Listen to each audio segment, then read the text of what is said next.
Hello साथीहरू, स्वागत छ हजुरहरूलाई मेरो भिडियोमा। के छ, सन्चै आरामै हुनुहुन्छ होला होइन?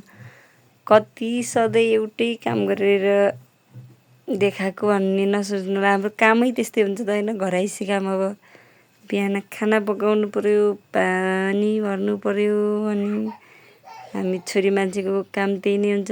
आज चाहिँ विशेष दिन, तुलसी रोप्ने थियो नि त हाम्रो। फेरि सुत्केरो पर्या भएर रोप्न मिल्दैन भन्ने कुराले अङ्कल आउनु भएको थियो, हाम्रो चाहिँ रोप्दिन।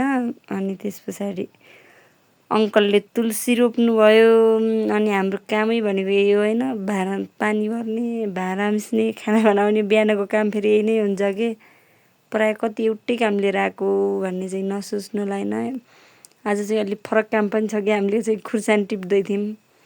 भोलि मन्डी छ नि त, भोलि मन्डी जाने भनेर ससुरा बुवा, सासु आमा, मैले चाहिँ खुर्सानी टिपिरहेको थियौँ। अनि यता चाहिँ नानीहरू फेरि मकै छन् केटीहरू। अनि मेरी छोरीको दाँत फाल्नु थियो। आजको भिडियो यति नै, फेरि भेटौँला अर्को भिडियोमा।